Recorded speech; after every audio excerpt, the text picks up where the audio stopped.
Alam nyo ba, marami sa atin ay naguguluhan sa dami ng problema sa buhay?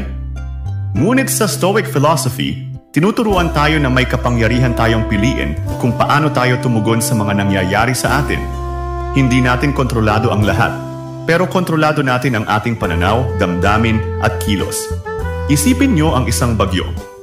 Hindi nyo mapipigilan ang hangin, ulan o kulog. Pero pwede nyo piliin kung paano nyo haharapin ito, ganun din sa buhay.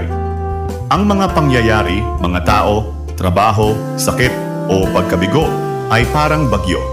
Hindi nyo kontrolado ang bagyo, pero pwede nyo kontrolin ang inyong sarili.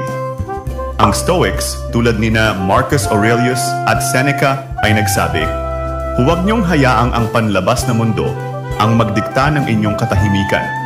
Ibig sabihin, kahit anong problema ang dumating, pwede kayong manatiling mahinahon.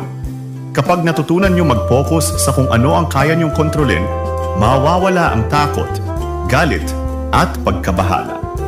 Halimbawa, hindi niyo kontrolado ang isip ng ibang tao, pero kontrolado niyo kung paano kayo magre-react sa kanila. Araw-araw, subukan niyo tanungin ang sarili. Ano ang kaya kong kontrolin ngayon? Ano ang hindi ko kaya kontrolin at pwede ba akong magpalaya mula rito? Kapag natutunan nyo bitawan ang hindi nyo kontrolado, parang biglang gumagaan ang puso nyo. Ang kapayapaan ay hindi nanggagaling sa pagbabago ng mundo, kundi sa pagbabago ng sarili nyo. Kaya sa bawat hamon, tandaan nyo, hindi kayo nag-iisa.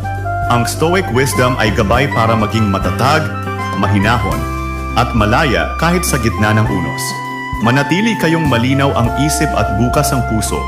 Diyan nyo makikita ang tunay na kalayaan.